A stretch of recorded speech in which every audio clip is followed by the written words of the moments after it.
Hey, everybody, and welcome to Bible Study That Doesn't Suck. This is Pastor Megan Rohrer, and I'm from Grace Lutheran in San Francisco, but obviously we're all staying at home, so I'm actually in my living room. You can learn more about our congregation at gracesf.com or at virtualgrace.org. And over in Hobbitville, Hobbitville. I don't know, what's it called? Hobbit Town? Hobbiton. I know you've said it like 40 times and I have not retained it. I'm a nerd.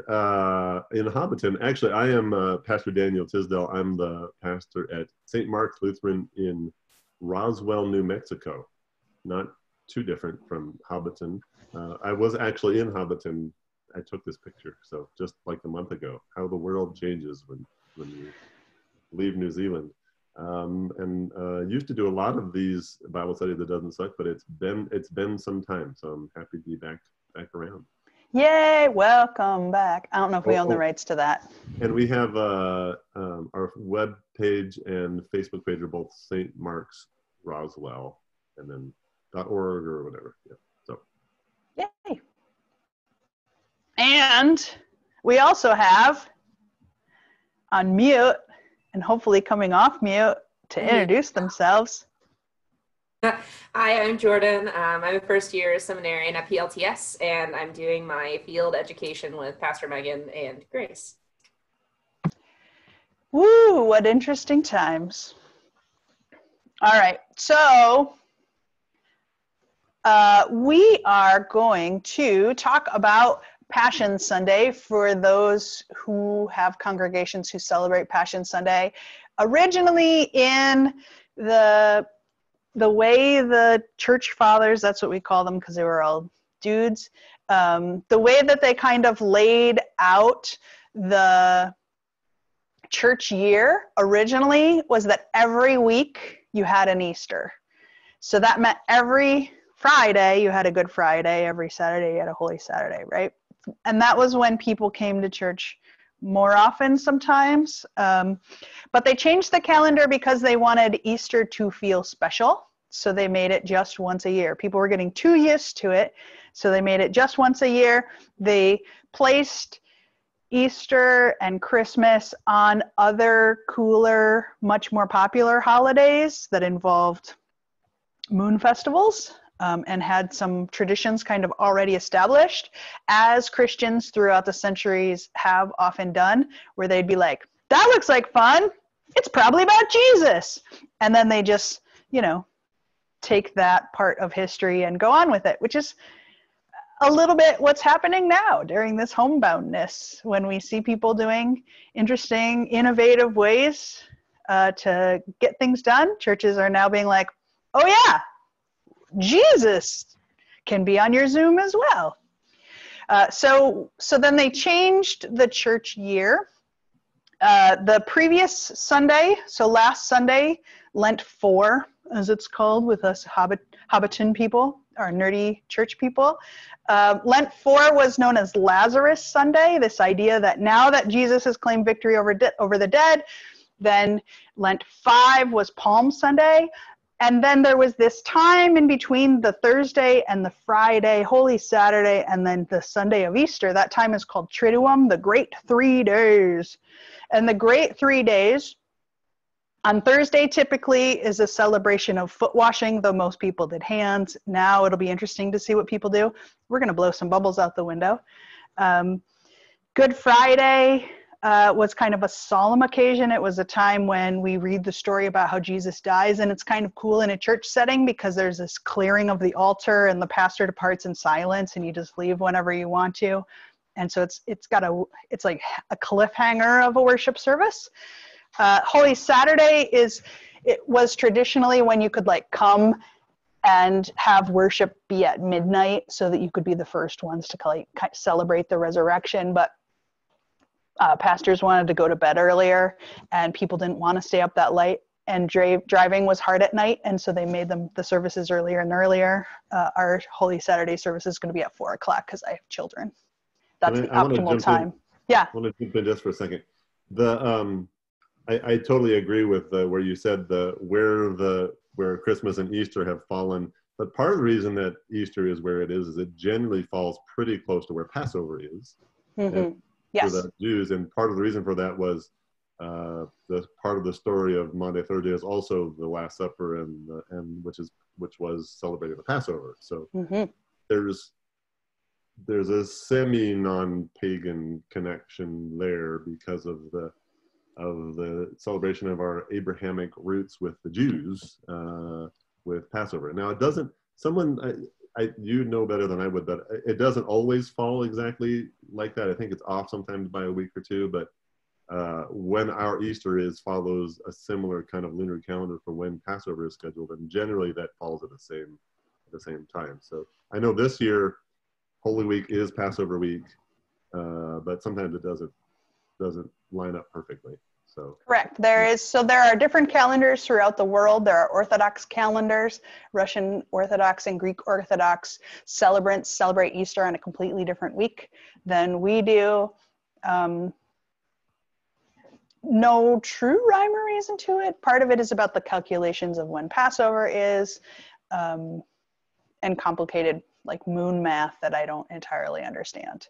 But the reason that pastors started adding this Passion Sunday along with Palm Sunday, so you get a little bit of the Palm reading and you get the Passion Sunday all in one reading, is because as people started working more, when they weren't able to come to the midweek services, you could come to church on Palm Sunday, and then the next Sunday when you came to church, it was Easter, and you missed all the readings about when Jesus died.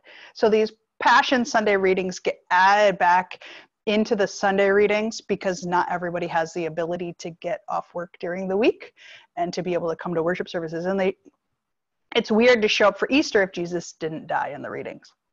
My campus pastor used to say that, jokingly, of course, that you should issue tickets for everyone that came on Monday, Thursday, or Good Friday, and only those people come to Easter, because there is something. Easter means a lot more when you go through that other part, you know. But of course, that's not practical or nice. Yeah. And interestingly enough, our Jewish brothers and sisters have figured out a different church economy, a synagogue economy, where because people want to come during like Passover services and Yom Kippur services, but they don't necessarily want to come to all the services in between, they do actually just charge you for the whole year so that you can come on those days. What's better? Who knows? We don't know. But just so know that this Passion Sunday readings is to help people. So if you can't commit to coming through all of the great 3 days, the Triduum time, it's really okay. We get it. There's a pandemic going on. There's lots of other things that you might have to attend to. The other thing to know is that Catholics in 1969 stopped doing Passion Sunday at the same time as Palm Sunday, because they were like, you show up or you miss it, right? So there was a little bit of a change there. And in Rome, they never had the Palm Passion Sunday. So there are some places that were like, you're doing the great 3 days or you're missing out. We expect you to show up, like get on with it. If what you know about the death of Jesus mostly comes from contemporary movies, the thing that you should know is that if you read the Bible text about how Jesus dies, it's not bloody. It's just not. The word blood is only mentioned in, I think, Matthew, and it's like a super tiny amount, and it's not that gruesome. I'm not trying to say that crucifixion is not torture. It absolutely is. It was well known to be so much torture that it shames you with a curse. But if you have read the text about how Jesus dies, and we'll talk about each of them, Matthew, Mark, Luke, and John, Jesus dies so quickly, they have to like poke him to check if it's true, right? So this is not a text where Jesus fights to live as long as possible on top of the cross. It's a text where Jesus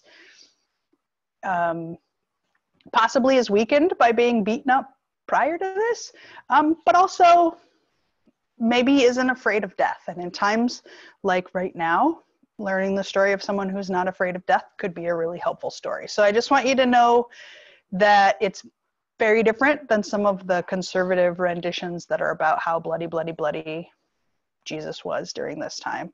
Some of the texts are actually really quick.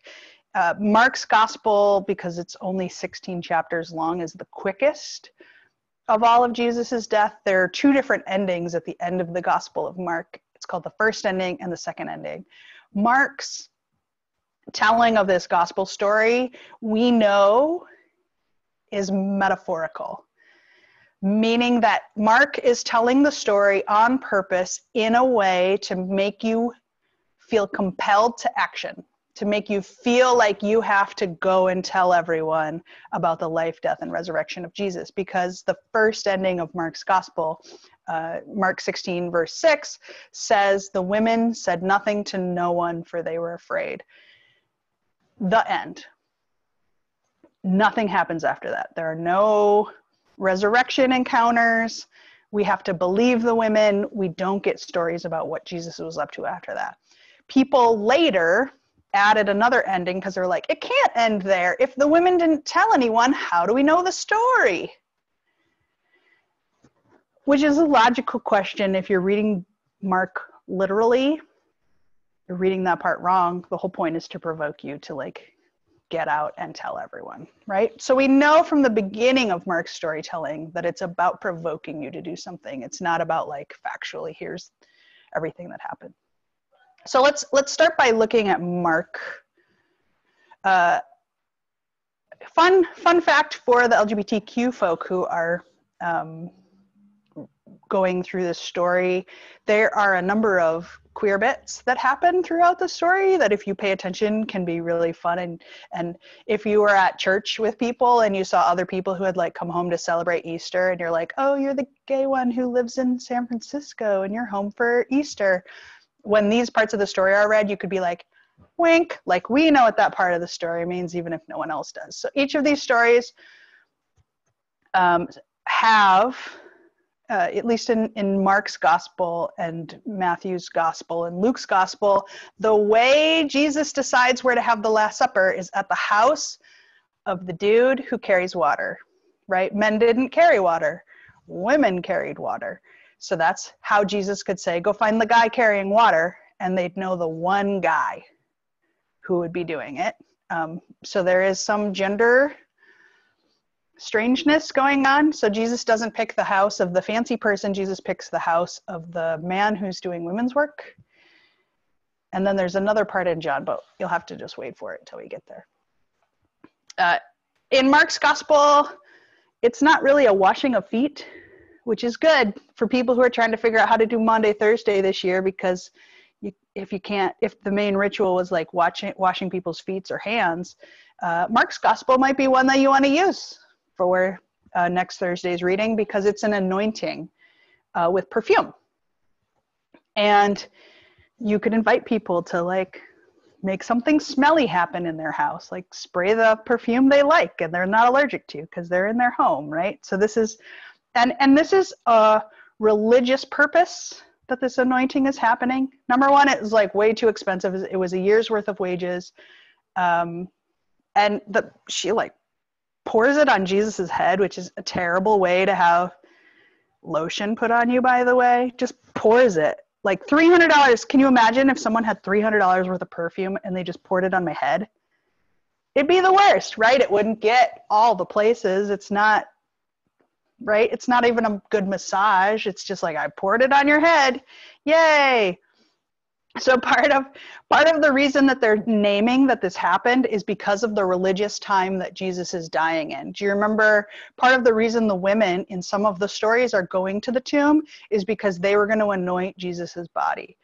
So Jesus says that the body is anointed beforehand because they couldn't leave during the Passover, during the Sabbath time. They couldn't leave to anoint Jesus's body the normal day that you would do it. And so that's why the timing is off. So this is a part of the story that is in part trying to describe like, well, why were the women coming not at the right time? So this is a part of a religious ceremony that happened in advance even though Jesus wasn't dead yet, because they couldn't come when they were supposed to. Make sense?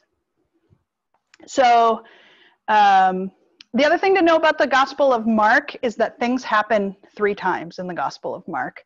Like, if there's someone who's going to say, "This is my beloved," it's going to happen 3 times, right? So it's going to happen at the baptism, it's going to happen at another at the transfiguration, and then it's going to happen when the tomb, right, with the soldier at the tomb. A lot of the 3rd times that something happens in Mark's reading of the Passion. So things get torn. So the first time they get torn in Mark's gospel is when the heavens get torn in 2. Then there's a part where he's on trial and the priest tears his clothes. And then the 3rd time is going to be the temple curtain gets torn in 2. So there's a lot of numerology that's happening in Mark's gospel that you might or might not notice if you've never read it all the way from the beginning to the end. This is the only text where Jesus says the words, "I am," when asked if he is the Messiah. He's asked directly if he's the Messiah in this text, and then Jesus responds with the words that are called the Tetragrammaton, and it's the words that are said in the fiery bush of the Exodus story. So in some of the other texts, Jesus doesn't answer. Jesus says smart alecky stuff like, "Why are you asking me that question? That's a dumb question." In Mark's gospel, Jesus is like, "I am," right? And so there's no, like, he did the thing that would be called a blasphemy. He is saying a thing that is worth being charged for. And that makes Mark's gospel really, really different from the other gospels that we'll look at. Do you have any other thoughts about Mark? Dan wasn't here when we talked about Lazarus, so I feel like that's going to come up at some point. Dan really likes Lazarus. I like Lazarus. This is going way back to one of your earlier comments about, I think the weirdness about having Palm Sunday and Passion Sunday sometimes on the same day is, I think they're 2 very important things, but they're very different things. And so as a pastor, I find it really kind of a challenge to hold both things as being important, but not the same. Well, you have an out this year. It's going to be less weird this year than in other years of the Bible readings, because this is the year that we read the Gospel of Matthew. And the Gospel of Matthew says, during Palm Sunday, Jesus is riding both a horse and a donkey at the same time. Right, yeah. The symbols of both war and peace. So having Palm Sunday, which is a victory march, and Passion Sunday, which is, the ultimate loss, right? Death is that symbolic holding of war and peace. So solved it. I've said this on previous years ago on Bible Study That Doesn't Suck, but I'm just going to promote a book from the archives. The last week, which is Marcus Borg and John Dominic Crossan. And so this is one of my, it faded, look at that. Anyway, of all the books that I read that were not like required reading for seminary, that was one of the more formative for me, because it really talked about, I got the idea of how much Jesus was a reformer and a rebel through that.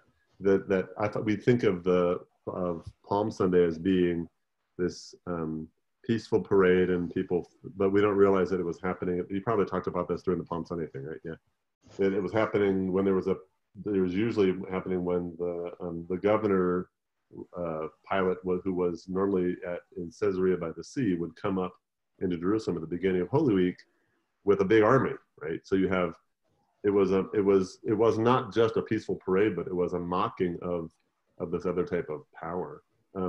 So for me, that's an important thing, because I think being able to say that Jesus made intentional choices along the way, including the raising of Lazarus, I said in my sermon last week with my people, when that happened, how it happened just before he goes into Jerusalem, it's time to, it's also right after he's sort of really been pushing the leaders of the temple to, getting them riled up in a sense, and then he does that, which sort of would be the last straw for a lot of them. Jesus makes intentional choices. I think sometimes we say, well, he was, they grabbed him and it was all their decision, but I think Jesus made intentional choices to that led to the cross. And that shifts how I think about things. And include this book last week is a big part of that. The Passion Sunday is also important separately for the same reason you said, is that, I wouldn't ever want to abandon that, because too many of our people, a really well-attended service, you might get a quarter of your people in a Monday, Thursday, or Good Friday service. And so you're going from celebration to celebration. And so having a little bit of the story of the difficulties that went between is important. But to me, those two things, the message of Palm Sunday and the message of the Passion Sunday, are very different, divergent sort of stories, and giving honor to both of them in one service it can be a bit of a challenge, even if you have Jesus riding on a horse and a donkey at the same time. Well, and I'd like to lift up this book. It's probably too late to read it because Lent's almost over, but get it for next year. It's The Great Lent by Alexander Schmemann.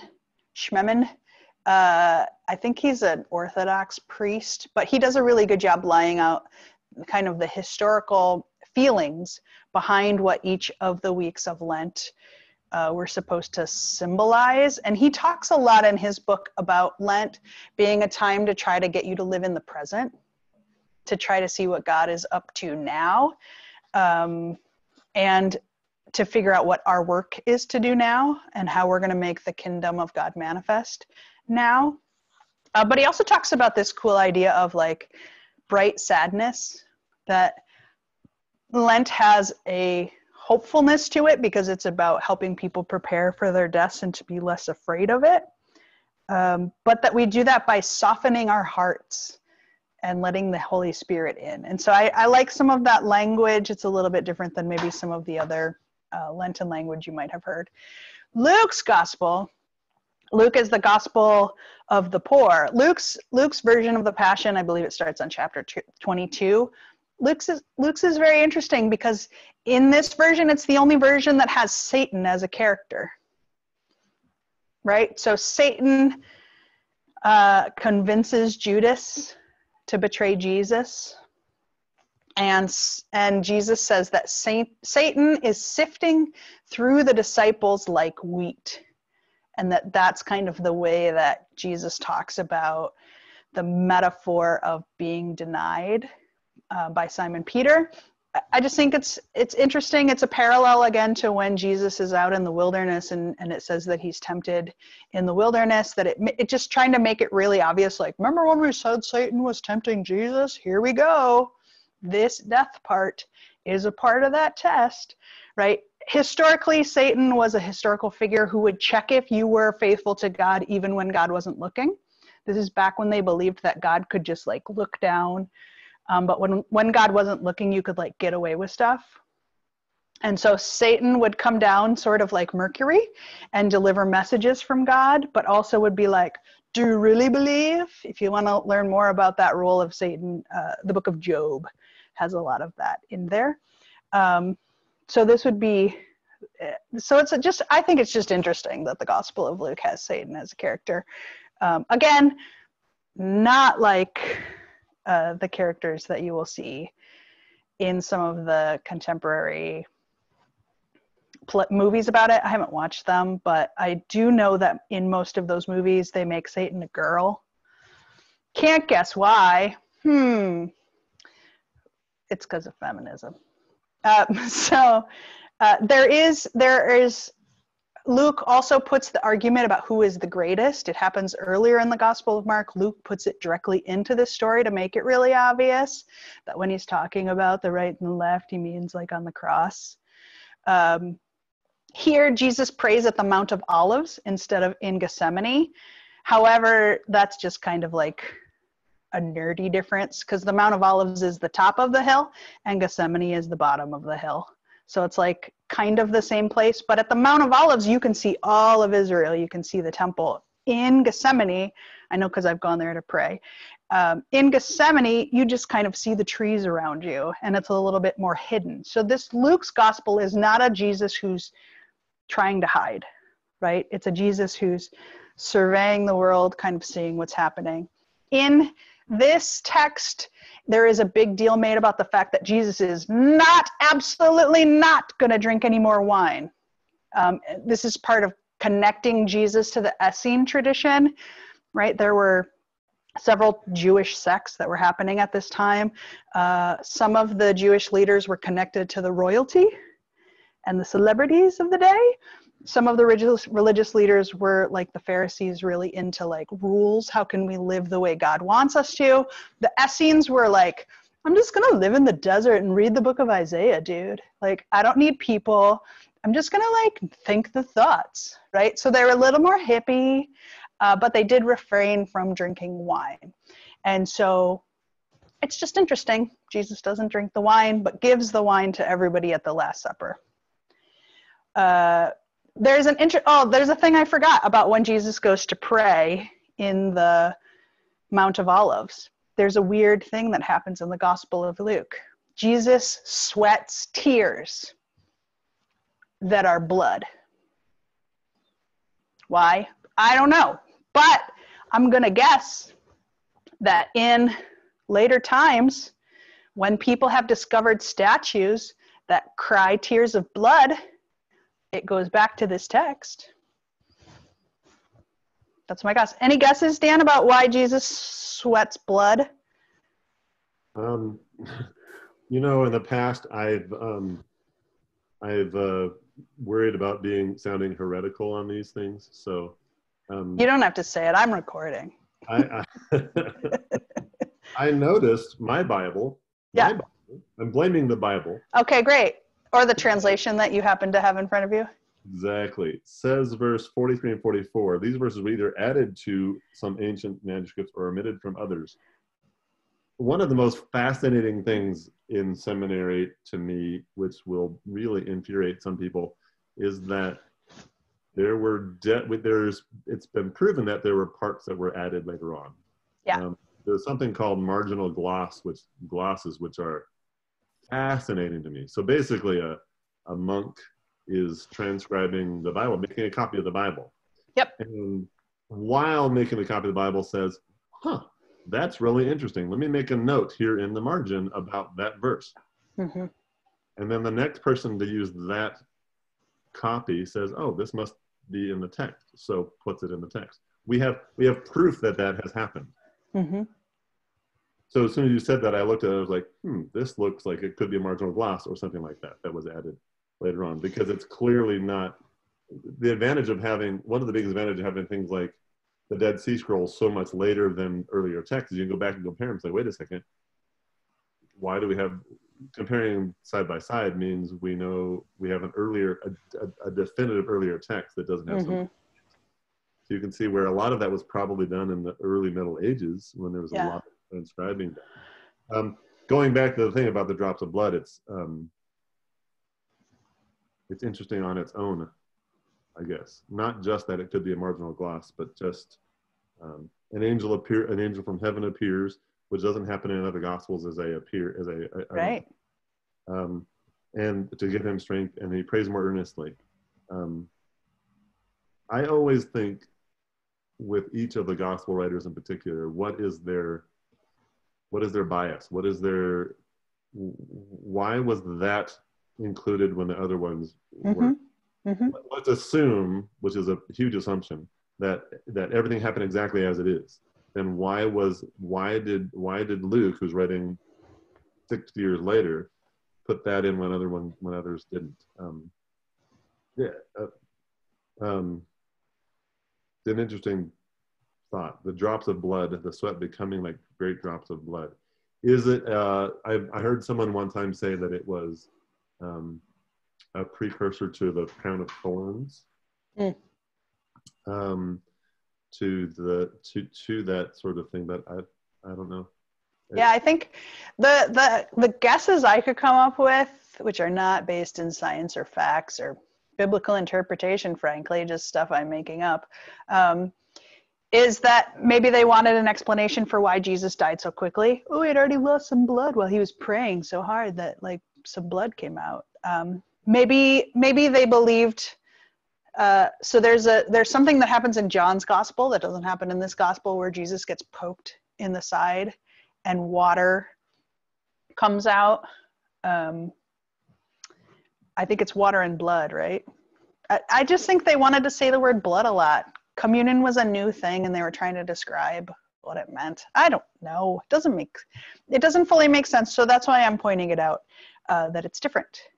This is also one of the only texts where Jesus tells people not to cry. Jesus tells the women not to weep for him, which I think is interesting. Maybe Jesus was brave and tough, but Jesus weeps. So Jesus there wept. you go. The shortest verse in the Bible, depending on the translation, is from the previous thing from Lazarus. Yeah. Jesus wept. And there's also a cool interchange in the Gospel of Luke between the criminals. There's one criminal who says, see, the dude's not the Messiah. And then another criminal says, yeah, but like, clearly dude's the Messiah because he's up here dying on a cross and did nothing wrong. And we did stuff wrong and you know it. So ha ha ha, right? So we have words coming from the criminal on the right of Jesus being compassionate, and kind of the fact that Luke puts that story of like, but who's the best? And then puts the words of the criminals in the story, I think is part of this being a gospel for those who are poor, and being a gospel for those who are marginalized, that even those who are marginalized and dying with Jesus on the cross get a voice in this story. Got any thoughts, Jordan? You don't have to have thoughts. Nope, no thoughts. Well, let's talk about Matthew then. I'm really excited. I'm not going to put Jordan on the spot, but I feel like I miss seminary so much, because a lot of the stuff that I keep bringing up is like, I remember that in seminary. So what new stuff is being talked about in seminary about some of this stuff? No, not that you have to, but down the road. I mean, there is like some new stuff, I guess. I think it just depends on whose class you're in or who's in your classes, because people bring like different attention to different lenses. Because at the end of the day, I mean, PLTS is a wonderful institution, but it's still an institution that's handing down like the Lutheran way of reading it. So it super depends. I'm sorry, I've kind of kicked back two knowledgeable pastors talking about something. Hey! Different perspectives. I don't know. I've been taking notes. So like, that's why I'm not so into this. Sorry. No, you're fine. Like new or different that I've heard, though. I'll definitely. This is officially the first time I've ever felt like I just got called a seminary professor. Ooh, yes. Although for fairness, I will acknowledge that my interpreting the Bible lectionary text was taught by Ken Stone about reading all the queer parts of the text. So sorry, I missed some of that Lutheran reading. But I did grow up in South Dakota, where I don't know if you understand. It's being Lutheran in South Dakota is like being Jewish in New York. It can be very cultural for some people. And so I have it in my bones, even if I didn't have it in my seminary stuff. Technically, Megan was one of my seminary professors for 3 weeks. So. It's true, but yeah, I made Dan live on the streets and then talk about their feelings. Yeah. For 3 weeks. Yeah. Matthew is very interested in Jesus being compared to Moses throughout the text. And so, that's what Matthew's up to. Matthew puts Jesus in Gethsemane, so at the bottom of the hill rather than at the top of the hill, while he's praying. Jesus does not answer the questions of the chief priests and does not answer the questions of Pilate. So this is a text where Jesus is unfairly accused, where there are no witnesses and Jesus does not testify. And so it's really just really all on the chief priests. In Matthew's gospel, Judas commits suicide. And that's not in any of the other texts. It's an interesting play on the money, because the money that Judas is paid in order to sell out Jesus is used to buy his grave, literally, in like a potter's field. So some good class stuff going on there. If people want to preach about that, it preaches. Matthew's gospel has a riot in it. And that is part of the explanation for what forces Pilate's hand. An actual riot breaks out, which is interesting because Barabbas, by the way, was someone who was accused of doing the same thing as Jesus. They both were kind of talking about things that would overthrow the Roman government, but Barabbas was doing it in a way that had instilled a previous riot and was something the Jewish people at the time were afraid would lead to like a slaughter of the Jewish people. And so a riot happens because people want Barabbas freed. This all makes no sense if your job as the Roman ruler is to like prevent uprisings, right? So Barabbas is put in jail for causing a riot. Pilate tries to let Jesus go, and there's a riot because people want Barabbas. Would you, if you were the leader trying to prevent riots, let go riot dude, right? Pilate lets Barabbas out. So this is a text that is lifting up the fact that Barabbas was a real criminal and that real bad things did happen. It might possibly be perhaps foreshadowing the fact that the Bar Kokhba revolt is going to happen in the 70s, and that's what's going to cause the temple to be torn down, and might be making an argument that Jesus was peaceful and you should have let Jesus go, but instead you let riot dude go. And then look what happened. Everyone does get slaughtered and the temple is torn down, and look what this chain of events causes. Well, Yeah, go ahead.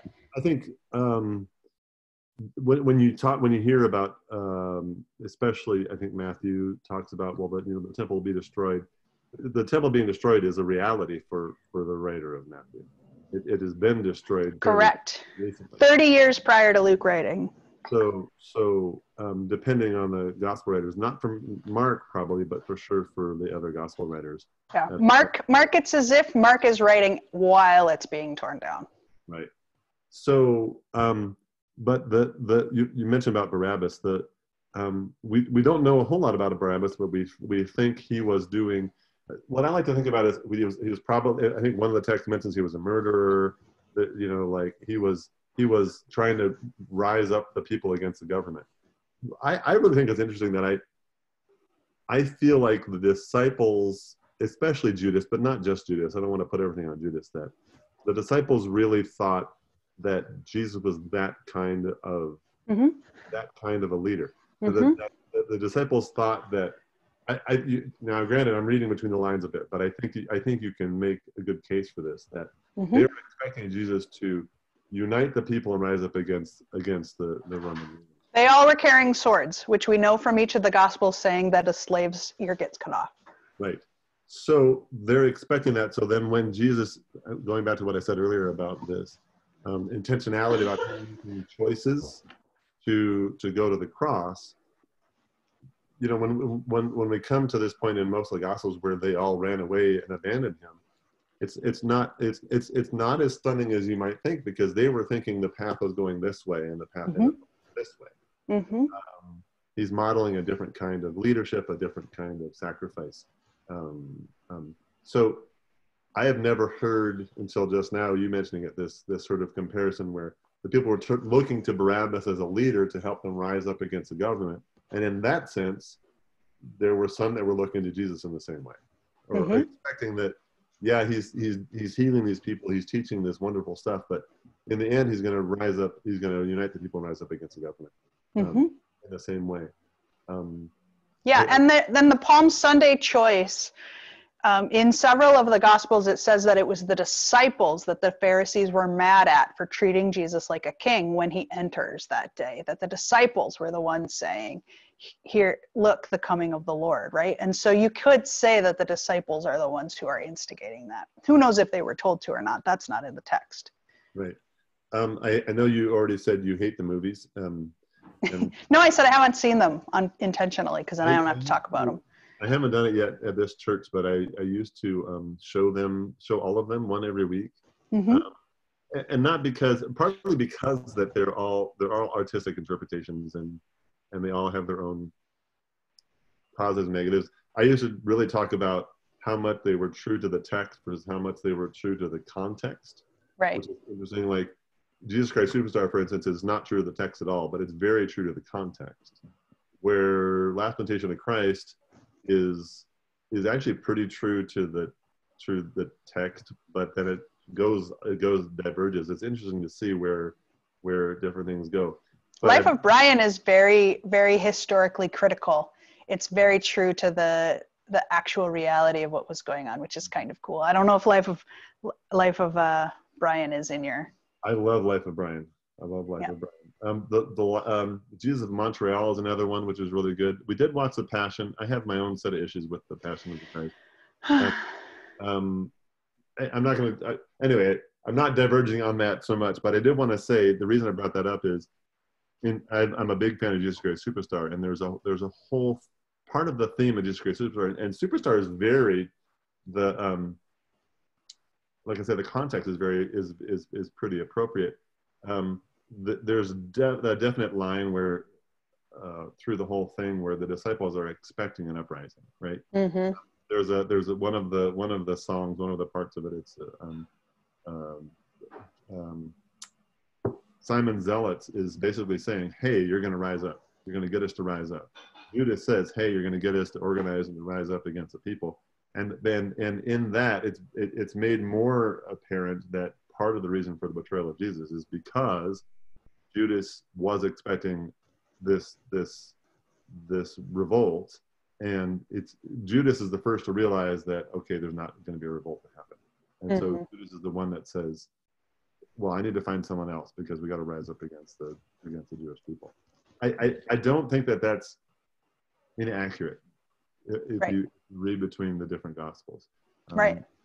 I really think that that's a valuable thing that the disciples didn't understand what Jesus was about, even down to the very end. And that's a good lesson for us too, in a way. Yeah, and then Matthew's gospel makes it a little bit more clear that it's about what happened with Lazarus, because Matthew's gospel, I think, is the only one where the tombs are opened when Jesus is crucified.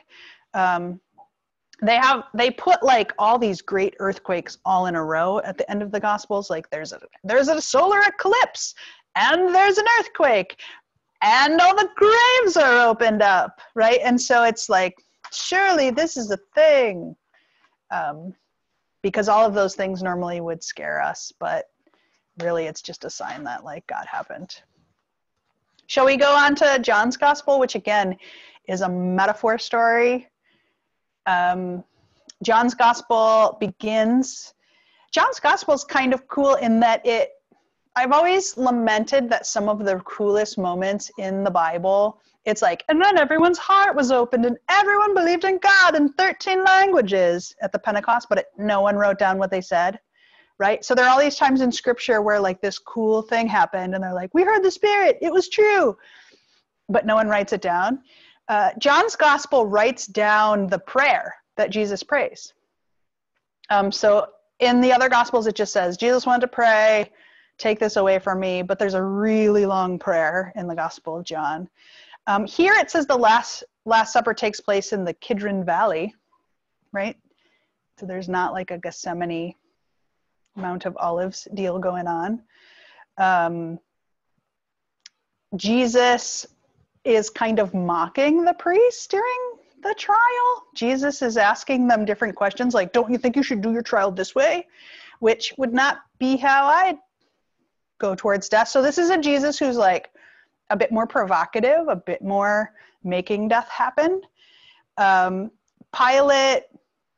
Jesus says to Pilate, my kingdom's not of this world, so who cares about your dumb question of who is the king of the Jews, basically. I mean, that's a Pastor Megan translation. And so Jesus kind of says, no, I'm not the king of the Jews, sort of, but is like provoking the death part by being a smart aleck. Pilate in John's gospel tries more than one time to free Jesus, like over and over and over again, and is like, dude, this is on you guys. Dude, this is on you guys. And the betrayals of Peter happen kind of to interrupt the story in an interesting way. Just brought up an interesting question. Mm-hmm. The Gospels are pretty uniform, and yeah, the Romans are baddies, but we don't really see a lot of specific examples of them being baddies. Mm-hmm. And then all the Gospels go out of their way to say Pilate is doing this not. Yep. And so we hear about like we just talked about, rising up into the Romans, but yet the Romans are really absolved of a lot of the responsibility.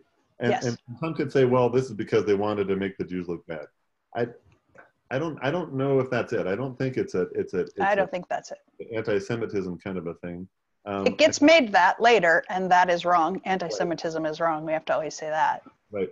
I do think one thing that I tell people about the way the Roman rule was, which sounds counter to what we've been taught. It's like, oh well, the early Christians were persecuted. I'm like, well, it depends on which emperor was in charge, and what rules have been made. For the most part, the default Roman thing was everyone could worship the way they wanted to worship as long as they paid taxes. Mm-hmm. Worship however you want. Yeah. So it took a specific edict to persecute people, which did happen. Otherwise, it was the default, let people worship however they want. So I want to say that, I don't want to say the Romans were benevolent rulers, but they didn't go out of their way to persecute people unless there was a specific act going on. And that's counter to what we normally hear in churches, counter to what we normally, but yet, where can you find a point? Clearly, you can find the temple leaders being bad guys, but show me a point in the Gospels where the Romans are specifically the bad guys. And John's Gospel in particular, there are stories of Roman rulers coming to Jesus for healings of their husbands, dudes wanting healings of their husbands. Wink. But I think you have to remember that the oldest writings we have in Greek are those of Paul. They're even older than these gospel writings. In those writings, most of what they were concerned about was, what do you do when someone wasn't raised Jewish, but they want to be Christian? Because Jesus was a rabbi, in order to get it, there was kind of this idea that being Jewish was kind of the best way to enter Christianity. But a lot of their conversation was like, what do you do about people who were Roman and were not Jewish prior to this? And so most of the gospel stories have stories in them of Roman people being converted. One of the gospel stories has this idea of a dark cloud that covers Mary as the reason that she is impregnated. And some people have read between the lines of the text to believe that perhaps Mary was raped by a Roman soldier. So maybe Jesus is half Roman, and maybe that's part of why he speaks to the Gentiles. Again, that's all added to the text. Several of the gospel texts have one of the Roman soldiers guarding the tomb be someone who says, surely this is the Son of God. This is, in most of the texts, a device in the storytelling that says even those least likely to believe that Jesus is the Messiah believed that Jesus is the Messiah, right? So it's a writing tool to say, they never should have figured it out. Surely you, who already wants to believe, should figure this out, right? So it's a tool, like the demons recognize Jesus, right. The priests don't, right? And so it's a rhetorical tool. But also, we know that the reality of the early church was that there were a number of people who converted to Christianity after being Roman soldiers who persecuted people, particularly Paul helping in that variety. And so it makes sense that if Paul is talking about this big argument about if Roman people can be a part of Christianity, that was the audience that was hearing these texts prior to them being written down. And so we do know that the story might have been told differently once there were a whole bunch of converts. some of the best preachers of what Jesus was doing were the converts. Mm-hmm. Like it was the woman at the well who was a Samaritan who just 2 weeks ago in our gospel readings, basically brought a whole city to come to Jesus. And you mentioned the demons. We talk about, it's the demons that always recognize Jesus for who he is. Mm-hmm. Right away. It's the people, it's the outsiders that are, the converts are usually the first to see. And that was, I really love that perspective too of, you just sort of hinted on the 90% of what Paul is talking about in his letters is who's in and who's in this new thing and who's not. Yep. And when I'm sitting there leading a Bible study with a whole bunch of older ladies and it mentions circumcision, as soon as the word circumcision comes up, I say, okay, is circumcision what it is? Absolutely. But every time you see the word circumcision in Paul's writings, it means whatever that part of the passage is about. It means who's in and who's out. Because if it's people that have been circumcised, they're talking about the Jews. Or do we allow the circumcised and non-circumcised? It's talking about who's in. And so you're right, the gospels are being written at the time when that's still being sort of debated and figured out, It's just for the Jews. Because let's be honest, the promised Messiah was for the Jews. That was something that's something that it wasn't for the other people. And so I think that there's some evidence that you can't, it's hard to parallel Acts with Paul's writings, and Paul's writings should be more historically accurate because they're the earliest writings we have, like you said. But I have this sneaking suspicion that there was this sort of debate either in person or by letters between Paul and the original apostles who followed Jesus and saw him going out to all these people that were not Jewish and healing these people who were not Jewish and converting these people who were not Jewish, all this stuff going on. And they were kind of like, yeah, but this is for the Jews, where Paul was like, no, this is for everybody. And eventually Peter has his dream, and then they all sort of said, okay, well, maybe this can be for everybody. Yeah. John also is the text that's the most LGBTQ awesome, wink to my kin out there, because John's gospel has a beloved disciple who's a dude. And at the Last Supper, there's like this moment where the beloved disciple, they're eating lying down, by the way. So the beloved disciple is lying down next to Jesus during the meal. And I like to read the story like he kind of whispers in his ear, like, who's going to be the one who betrays you? And he tells the beloved disciple because he likes him so much, right? And then later when they get to the cross, Jesus uses the words of a Jewish wedding ceremony to tell the beloved disciple. This is the only, by the way, the only gospel story where there is people whom are a part of Jesus's life who see him at the cross and who speak to him. And Jesus uses the words of the wedding ceremony to say that the beloved disciple will be the son of his mom the way that he was. And so some writers who are LGBTQ have talked about Jesus like getting married to his beloved on the cross, which is morbid and might seem strange to non-LGBTQ folk, but if they were writing this theology during a time when marriage wasn't legal in the United States and in a time when the AIDS crisis was happening. And so this idea of like having your last moments with people being about making sure your family is taken care of, making sure your beloved knows they're truly a part of your family, even if you couldn't have had a wedding ceremony, might be very similar to what might be happening in our country as we go through this pandemic. If there are people who are going to maybe say things before they go to a hospital because their family can't visit them, or might have makeshift weddings that might not be legal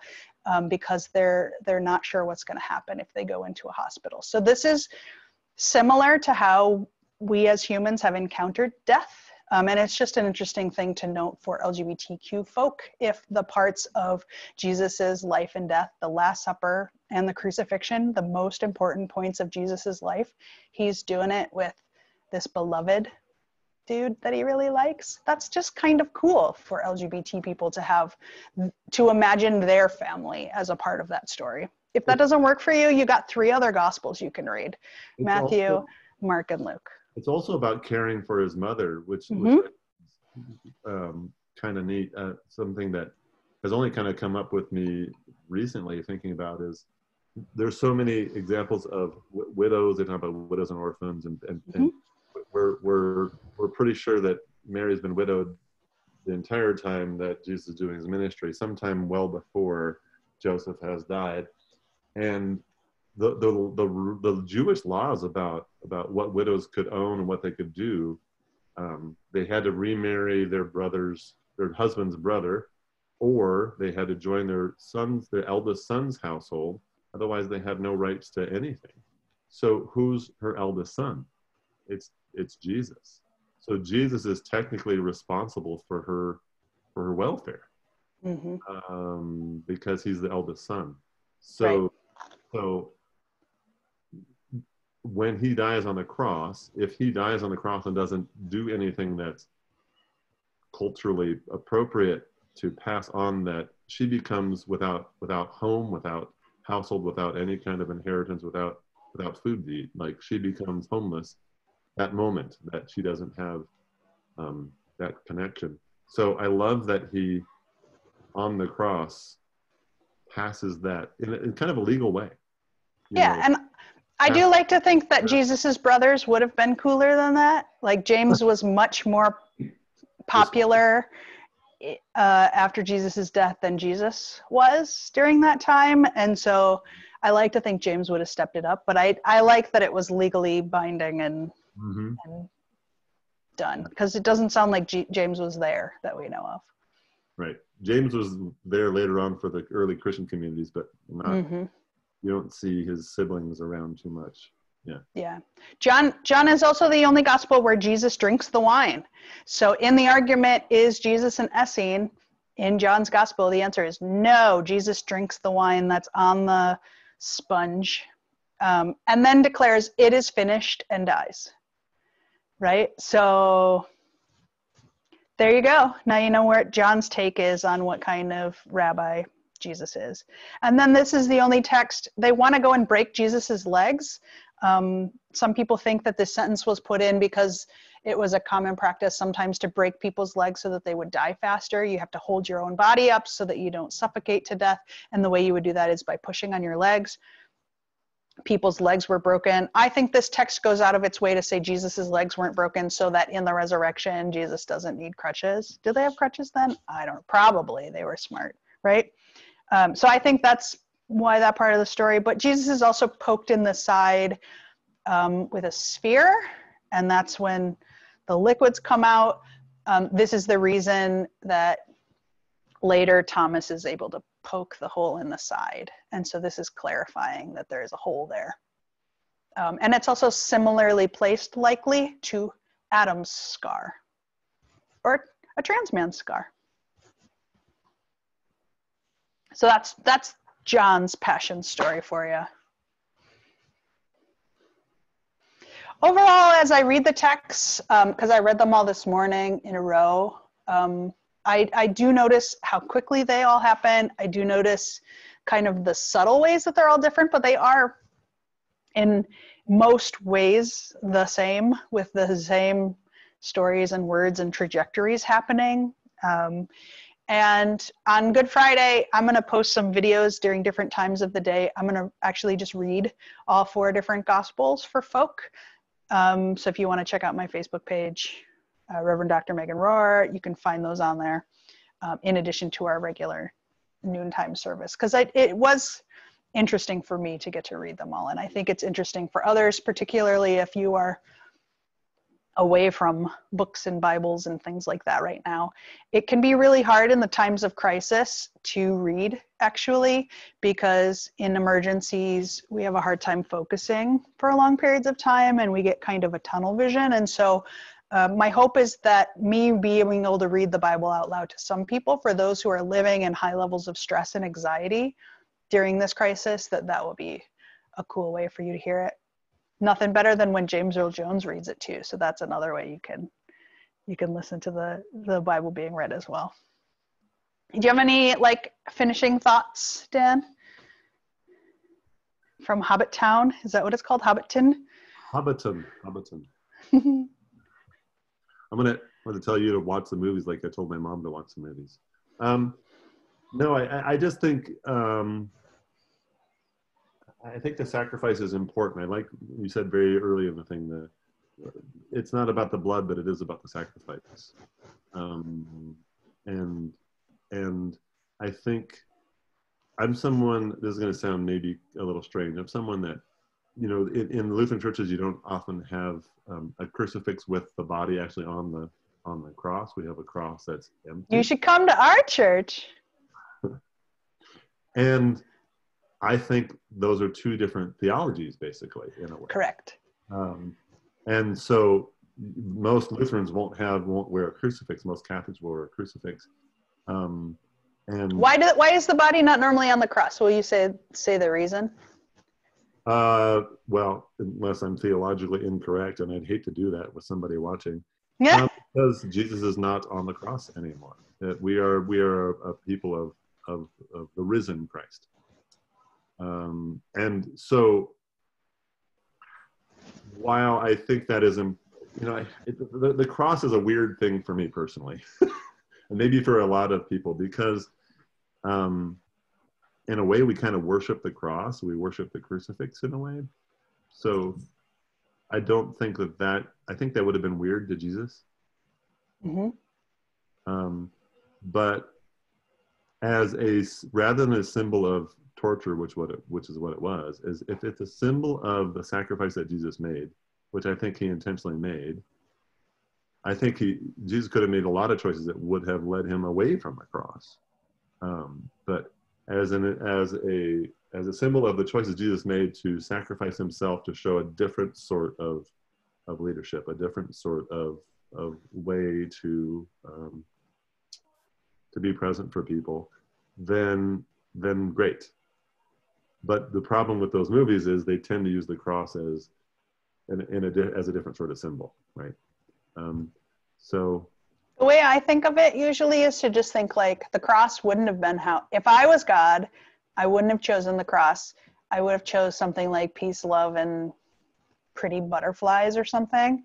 But I'm not. I'm a recipient of this gift that has been given to me. It happened 2,000 years ago. I can't screw it up. And so I receive the gift, even though it isn't how I would have chosen things to happen. And so that doesn't mean I don't believe in the full spectrum of Christian life. It's really just like, that's how I have made sense with the impossible juxtaposing of the cross, which literally in the Greek means scandal. It's scandalous way to die. mm-hmm. And for most Jewish people at that time, the fact that Jesus died on a cross would have been disqualifying for being the Messiah. And so it's okay to feel scandalized by the cross today, because that's how it's supposed to feel, or to be torn by it. There's some really good books if you're interested in working through how this suffering and descriptions of the cross feel, and you think something more justice should be done. It's called Proverbs of Ashes by Rita Nakashima Brock. And there's another person, I don't remember. I can see the book from here, but Google it. We got time. We're homebound. Three books we've suggested so far. Yeah. Very Gospel of Mark of us. Jordan, do you have any final thoughts? I feel like I'm just trying to make you talk. No, it's okay. You don't have to, but you get the last word. How cool is that? That never happens with pastors. This is a very unimportant last word. Yay!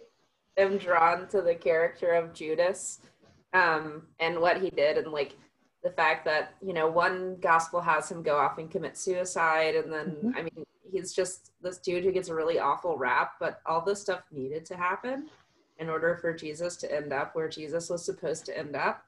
And so I kind of like to have a playful reimagining where Judas is the beloved disciple, and he loved Jesus so much that Jesus knew he could ask him or like knew that he could rely. I mean, there's no really, I think there are plenty of better candidates for beloved disciple than Judas. He's one of the top 3 from Mark Oh, Jordan. he's one of the top 3? Well, yeah, just like, well, the Gospel of Judas helps with that. I've never read that. Mm. I mean, It's time. That's worth but it. it's just, I don't know, for like to be able to look over at someone and say like, go and do what needs to be done. Like that's a really, they all followed him and ate with him and lived with him and slept near him and were there when he cried and hid. And so I can't imagine, I don't know if it was an act of like, I'm gonna sell Jesus out, or if it was an act of like, I love you so much that I understand this was part of the plan and what we need to do. So I always kind of feel bad for him. Yeah, well, and it's a story that I think a lot of people have struggled with in congregations when they have felt like, is this pastor the right pastor for us right now? And people in the church are trying to figure out, should we work to push this pastor out or should we not? I'm a pastor, so I don't have a stake in that game. I don't totally know how it feels to be in that part of the game, but I have complete compassion for people who have to wonder if they're being Judas or if they are being Thomas. I love that you named that, Jordan, because I actually used to write, I haven't written any recently, but dramas to be performed on Good Friday. And one of them is called Judas's Prayer. And it basically says, the Judas says, I feel betrayed. I don't understand what's going on. And then sort of in the middle of the thing says, you know, if you were supposed to die, then I'm maybe I'm doing God's will. Maybe that's what's supposed to happen. It's a crappy way to get there, but so I kind of explored that a little bit of that drama. So I love that. I don't like to demonize Judas either. If it was supposed to happen, then Judas isn't doing something wrong, right? Yeah. Well, and speaking of crappy ways to die, our next Bible study on Friday is going to be about martyrs. Do we need them? Do we really? And because we said we were going to give Jordan the last word, and then we did the total pastor thing of talking afterwards, I'm going to let Jordan, will you tell people about Friday's Bible study, and just a little bit about what it's about? And then after you talk, I'm going to turn the live stream off and the video off, just so we can't like. I don't mind. My mom's a pastor, so that's my life. So on Friday, I'm going to talk about martyrs. I am interested in the topic of martyrs. I feel like a lot of them just weren't asked for by Jesus or the community. And so setting aside some of my own biases to explore martyrs that have made impacts on people and are considered to be good and worthy martyrs for a cause or something like that. And then those, we're going to come all the way up into modernity, where we have people martyring themselves socially and refusing to like bake cakes or sign marriage licenses. So still in the works, but I'm pretty excited to talk about it.